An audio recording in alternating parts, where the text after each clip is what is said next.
ओम शांति। आज 10 जून 2023। आज जो बाबा हमारे लिए सुख की दुनिया, प्रेम की दुनिया, सद्भावना और सहयोग की दुनिया बनाने के लिए एक मीठी मीठी प्रेरणा दे रहे हैं। बाबा कहते हैं कि अशरीरी बनो, विदेही बनो।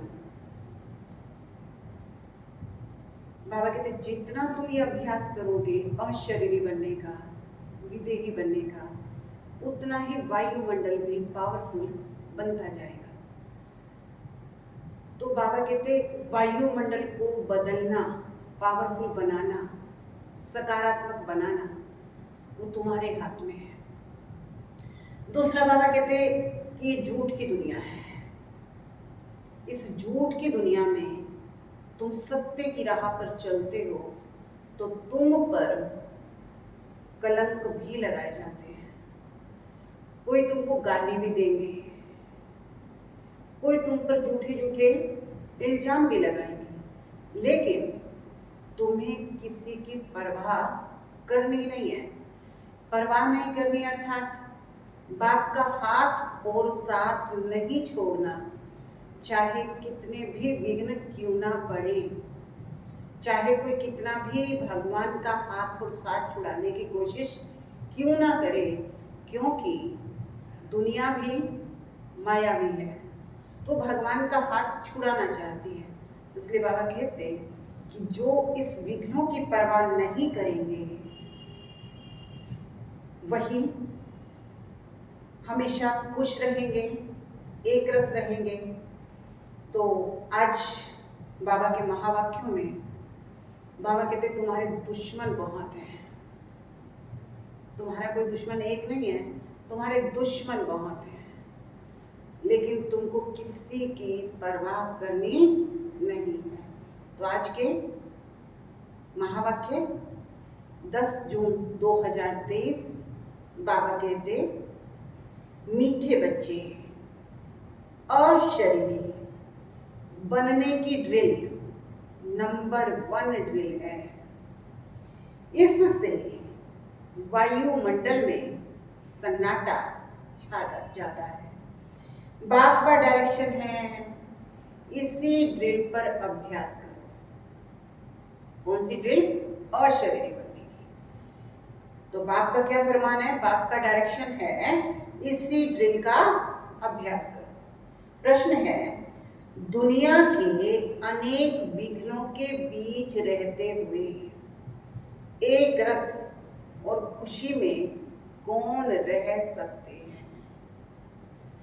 जो किसी भी विघ्न की परवाह नहीं करेंगे। तुम्हारे दुश्मन तो अनेक हैं, विघ्न डालेंगे, कलंक भी लगाएंगे, गाली भी देंगे, लेकिन याद रहे कलंक लगने से ही तो तुम कलंगीधर बनते हो। कहते हैं श्री कृष्ण ने चौथ का चंद्रमा देखा, इसलिए उस पर कलंक लगे, लेकिन अभी तुम बच्चों पर बहुत कलंक लगते हैं। अंत में तुम कहेंगे हे भारतवासियों, बाबा कहते चैलेंज करेंगे आप, लेकिन कब करेंगे चैलेंज? जब बाप का हाथ पकड़ा हुआ होगा। इसलिए बाबा कहते अंत में तुम कहेंगे हे भारतवासियों, देखो तुमने बहुत कलंक लगाए हैं और हम अभी कलंगीधर बनते हैं। कलंगीधर माना श्री कृष्ण। इसलिए बाबा कहते हैं कि हम क्या कहेंगे कि हे भारतवासियों, देखो तुमने बहुत कलंक लगाए और हम अभी कलंगीधर बनते हैं। ओम शांति। बच्चों प्रति शिव बाबा का फरमान है, शिव बाबा कहते हैं मैं ड्रिल टीचर हूं। कहते हैं अशरीरी भव, बच्चे स्वधर्म में टिक जाओ, मन मना भव, मामेकम याद करो। ये तो जानते हो अब धर्म की गलानी है, गीता में है यदा यदा ही धर्म से, अर्थात जब जब धर्म की गलानी होती है तब तब भगवान आकर के अधर्म का नाश करते हैं। ये श्लोक जन्म जन्मांतर हम गाते आए हैं। जब से भक्ति मार्ग शुरू हुआ है, गीता का पाठ करते आए हैं, शिव बाबा की पूजा करते आए हैं, वही शिव बाबा कहते हैं अब मामेकम याद करो, तुम पर फिर से माया का परछाया पड़ गया है। अब मैं आया हूं माया पर जीत पहनाने के लिए, इसलिए मन मना भव।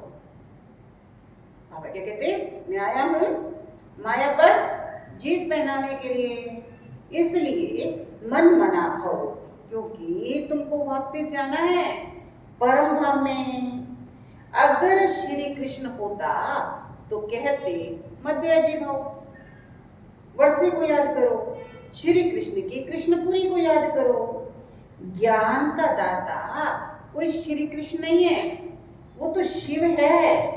शिव की पूजा होती है, उसको परमात्मा कहा जाता है। तो हम आत्माओं को वहां जाना है, इसलिए बाबा ड्रिल सिखलाते हैं। यह है नंबर 1 ड्रिल, मन मना भव, अशरीरी भव। तुम सब ब्राह्मण उसको याद करोगे, समझे? बाबा कहते तुम क्या हो? ब्राह्मण। तुम सब ब्राह्मण उनको याद करोगे। अगर कोई शूद्र किसी और ख्यालात में यहां बैठा होगा, क्लियर हुआ? अगर किसी और को याद करते हैं तो बाबा कहते वो ब्राह्मण ही नहीं है, वो शूद्र है। तो बाबा कहते तुम सब ब्राह्मण उनको ही याद करोगे। अगर कोई शूद्र यहाँ और कोई के ख्यालात में बैठा होगा तो वायुमंडल को खराब कर देगा। उस एक को जब सभी याद करेंगे तभी सन्नाटा छा जाएगा। जैसे कोई मरता है तो सन्नाटा छा जाता है, आत्मा के अशरीरी होने का भी प्रभाव पड़ता है। तो बाबा कहते हैं मैं तुम आत्माओं को वापस ले जाऊंगा। काल तो एक आत्मा को लेकर के जाता है, मैं तो कालों का काल हूं, सबको लेने आया हूं। मैं आता हूं साधारण ब्रह्मा तन में। मैं मनुष्य सृष्टि का बीज रूप हूं, चैतन्य हूं। मैंने ही गीता सुनाई थी। देखो तुम्हारे पर अब कलश रखा है ना, कौन सा कलश? ज्ञान का कलश। बाबा कहते देखो तुम्हारे पर अब कलश रखा है ना। श्री कृष्ण की गोपियों को भी कलश दिखाते हैं। कहते हैं श्री कृष्ण ने मटकी फोड़ी। अब देखो बाबा उसका क्या रहस्य बताते हैं। कहते हैं श्री कृष्ण ने मटकी फोड़ी। अब वो मटकी काहे की? तुम्हारे सिर पर जो विकारों की मटकी है उसको तोड़ते हैं और ज्ञान अमृत का कलश देते हैं। बाकी सत्युग में थोड़े ही कोई ऐसी बात हो सकती है, गोपियां तुम हो। गोपी वल्लभ की गोपियों पर जो जहर का कलश था वह फोड़ अभी बाप ज्ञान का कलश रखते हैं। तो इसमें बुद्धि बड़ी अच्छी चाहिए तभी तो धारणा हो सकेगी। बाबा कहते अगर बुद्धि अच्छी नहीं होगी तो सिर्फ सुनेंगे सुनाएंगे लेकिन धारणा नहीं होगी। इसलिए बाबा कहते अगर बुद्धि बहुत अच्छी होगी तभी तो धारणा हो सकेगी। गोपियों का वल्लभ है शिव बाबा। श्री कृष्ण को वल्लभ नहीं कह सकते, कहते हैं गोपियों को भगाया, अब बाप थोड़े भगाएंगे, ये तो कायदा ही नहीं है। बाबा समझाते हैं जब कोई महात्मा कहे कि शिवो अहम तो बोलो, बाबा कहते हैं क्या ध्यान रखना है, अगर कोई महात्मा कहे शिवो अहम तो बोलो, तो एक तरफ तो कहते हो महात्मा यानी महान आत्मा, फिर अपने को परमात्मा अर्थात शिव अहम क्यों कहते हो, महान आत्मा तो पवित्र आत्मा ठहरे, ये राज समझाना है। इसको ज्ञान का धर्म युद्ध कहा जाता है।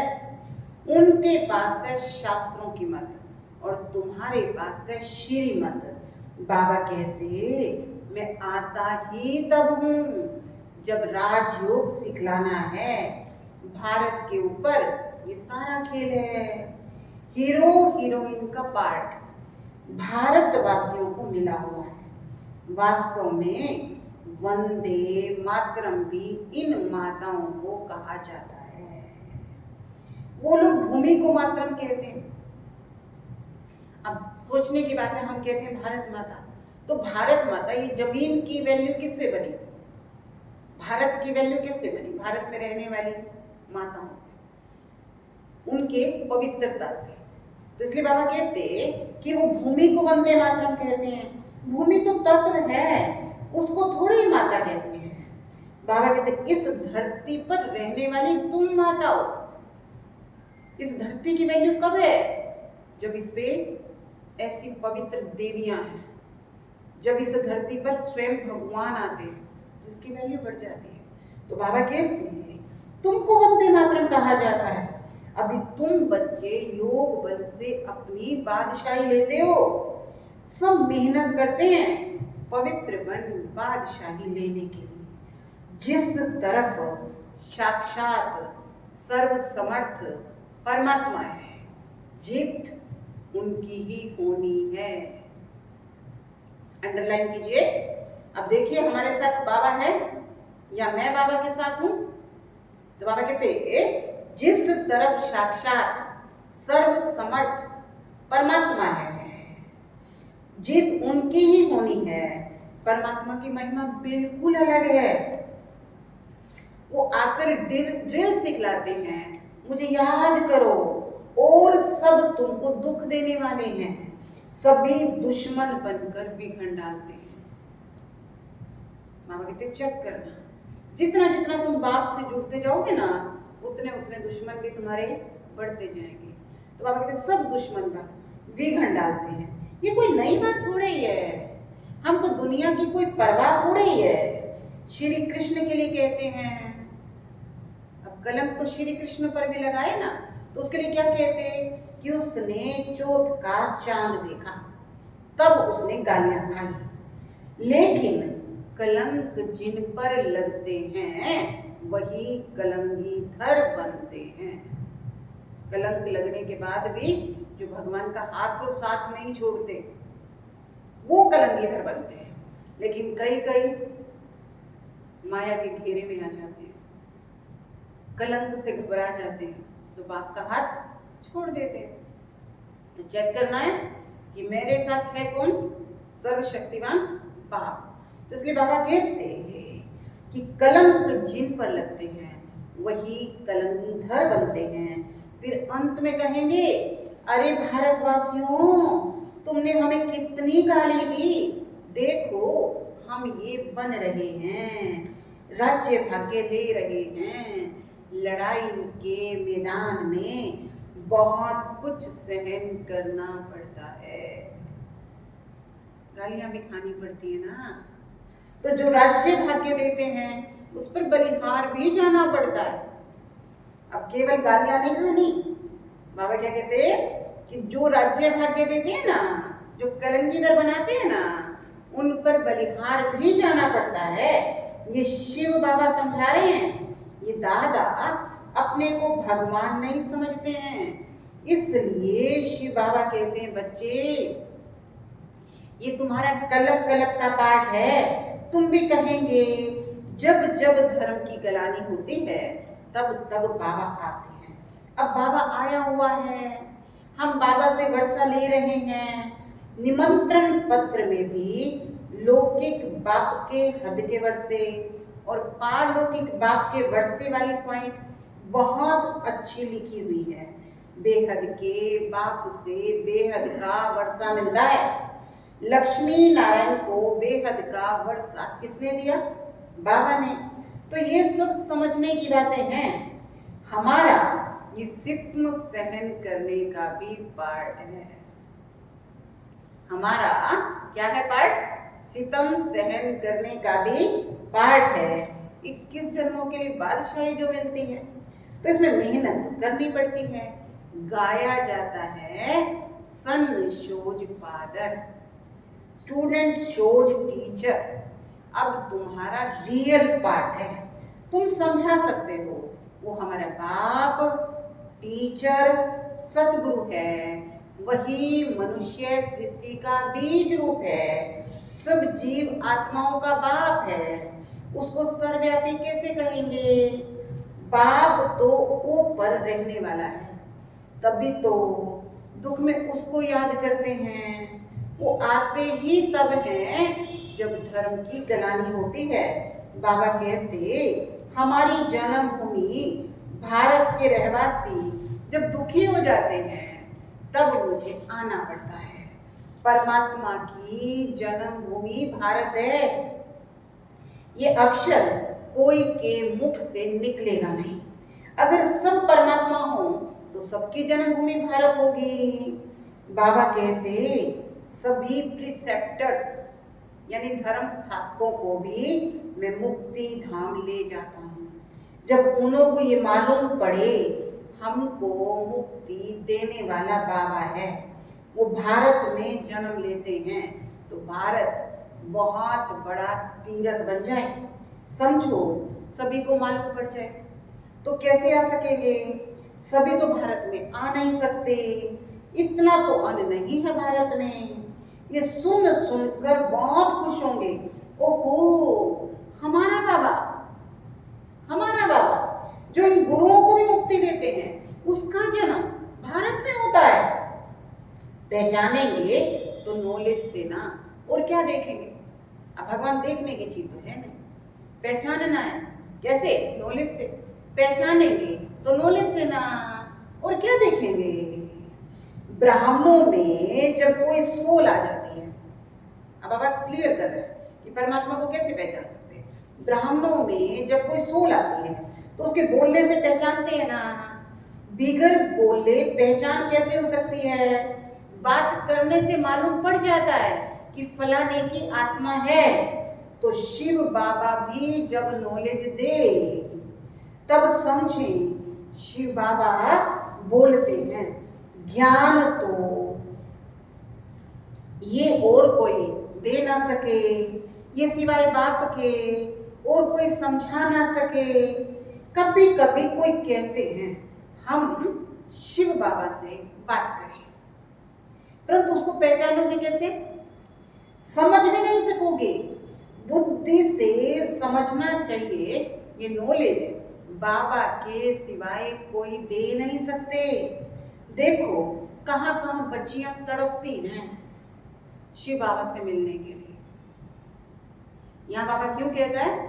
कई बच्चों पर बंधन बहुत लग जाते हैं, तो इसलिए बाबा कहते कहां कहां, खासतौर पे बाबा कहते बहनों पर। तो बाबा कहते देखो कहां कहां बच्चियां बिगर देखे तड़पती हैं शिव बाबा से मिलने के लिए। जरूर उसकी ताकत है जो खींचती है, कशिश होती है। अब बाबा कैसे इच्छा पूरी करते हैं उनकी? तो उनको सफेद पोष का साक्षात्कार होता है। अब उनकी जब तड़प होती है ना, कशिश होती है बाबा से मिलने की, तो उनको क्या दिखाई देता है? सफेद कपड़े वाले फरिश्ते, ब्राह्मण। तो उनको सफेद पोष वालों का साक्षात्कार होता है। इसलिए बाबा कभी हमारी ड्रेस बदलने नहीं देते। समझे? जो लोग पूछते हैं ना कि भाई ड्रेस क्यों है, बाबा कहते हैं ड्रेस ही तो है जिससे तुमको फरिश्ते रूप का साक्षात्कार कराना। इसलिए बाबा कभी ये ड्रेस तुमको बदलने नहीं देते। तो उनकी नॉलेज से मालूम पड़ता है, बहुतों को भिन्न भिन्न प्रकार के साक्षात्कार भी होते हैं, परंतु उससे फायदा क्या? तुम्हारा काम नॉलेज से है, ये नॉलेज और कोई दे ना सके, तो ये सारा गुप्त पाठ हुआ। कहते हैं मैं आत्मा का रूप धारण कर इसमें प्रवेश हो जाता हूं। तो ये नॉलेज बाबा देते हैं, हम थोड़े ही जानते थे। बाबा देखो कितनी कमाल करते हैं, कहते हैं मुझे अपना वारिस बनाओ। अब इतना प्यार करो, बाबा कहते हैं मुझे अपना बच्चा बना लो, वारिस बना लो, मुझ पर बलिहार हो जाओ। तो कहते हैं बाबा कि मुझे अपना वारिस बनाओ, तो मैं तुम्हारी इतनी सेवा करूंगा जो तुम्हारा बच्चा भी कभी नहीं करेगा। यहाँ बाबा बिल्कुल, बाबा कहता है ऐसा, इतना मुझे वारिस बनाओ, मैं तुम्हारी इतनी सेवा करूंगा जो तुम्हारा बच्चा भी नहीं करेगा। मैं तुमको 21 जन्मों के लिए राज्य भाग्य दूंगा, फिर भी अगर वारिस नहीं बनाते तो तुम्हारी तकदीर है। तुम बच्चियां जानती हो हम शिव बाबा से वर्षा लेने के लिए यहाँ आए हैं। शिव बाबा को और बैकुंठ को तुम सिवाय दिव्य दृष्टि के देख नहीं सकते। ज्ञान तो बिल्कुल क्लियर मिल रहा है हमको। बाबा राजयोग सिखलाते हैं, उच्च वर्षा है बैकुंठ की बादशाही, सो तो पढ़ाई से मिलती है। कोई भी राजयोग सिखला नहीं सकते, हम नर से नारायण बनते हैं। ये राजयोग सिखलाते ही अंत में है, तभी तो सतयुग में राजा रानी बनेंगे। ये मुसलों की लड़ाई भी प्रसिद्ध है। गीता से देवी देवता धर्म की स्थापना हुई, उस समय और कोई धर्म था नहीं, वे कहाँ गए? विनाश हो गए। बिल्कुल सही बात है। ट्रेन में तो तुम बच्चे बहुत सर्विस कर सकते हो, फिर तो प्रजा भी बन जाएगी। गाड़ी का डिब्बा ही तुम्हारी प्रजा बन जाएगी। बैठकर सुनेंगे तो उनको बहुत अच्छा लगेगा। लिटरेचर हाथ में होना चाहिए, साथ में लाडला श्री कृष्ण भी होना चाहिए। अच्छा, मीठे मीठे सिकिलते बच्चों प्रति माता पिता बाप दादा का याद प्यार और गुड मॉर्निंग। रूहानी बाप की रूहानी बच्चों को नमस्ते। हम रूहानी बच्चों की रूहानी बाप दादा को याद प्यार, गुड मॉर्निंग, नमस्ते, ओम शांति। धारणा के लिए आज बाबा कहते 21 जन्मों की तकदीर बनाने के लिए शिव बाबा को अपना वारिस बनाना है। हर कर्म से बाप, टीचर, सतगुरु तीनों का शो करना है। सेकंड है ज्ञान क्लियर मिल रहा है, इसलिए साक्षात्कार की आस नहीं रखनी है। साक्षात सर्वसमर्थ बाप हमारे साथ है। क्या करना है? बाबा कहते साक्षात सर्वसमर्थ बाप हमारे साथ है, इसलिए विघ्नों से घबराना नहीं है। आज का वरदान है मेरा बाबा। क्या है? मेरा बाबा के समृद्धि स्वरूप द्वारा समर्थियों का अधिकार प्राप्त करने वाले समर्थ आत्मा भव। बाबा कहते अगर मेरा बाबा याद है ना तो क्या आएगी? समर्थी पावर आएगी। मेरा बाबा के समृद्धि स्वरूप द्वारा समर्थियों का अधिकार प्राप्त करने वाले समर्थ आत्मा भव। कल पहले की समृद्धि आते ही बच्चे कहते तुम मेरे हो, और बाप कहते तुम मेरे हो।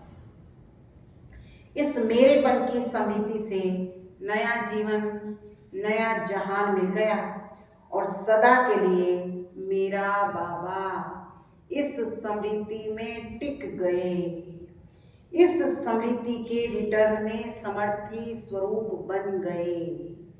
जो जितना स्मृति में रहते हैं, जो जितना स्मृति में रहते हैं, उन्हें समर्थियों का अधिकार प्राप्त होता है। पावर मिलती है बाबा से, स्मृति रहती है, बाबा मेरा साथी है, तो शक्तियां मिलती हैं। जहां स्मृति है वहां समर्थी है।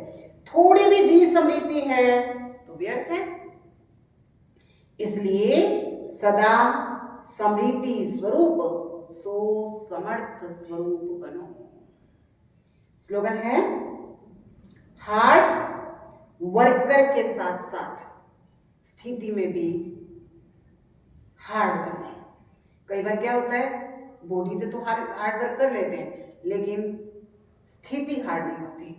बाबा कहते क्या करना है, हार्ड वर्कर के साथ साथ स्थिति में भी हार्ड बनो, मजबूत बनो, ताकि कोई हिला नहीं सके, पहाड़ की तरह मजबूत। तो हार्ड वर्कर के साथ साथ स्थिति में भी सदा मजबूत बनो। आज का होमवर्क है, क्या होमवर्क है, स्वयं परमात्मा सर्वसमर्थ मेरे साथ है। आज सभी को याद रखना है कि स्वयं सर्वसमर्थ परमात्मा मेरे साथ है। ओम शांति।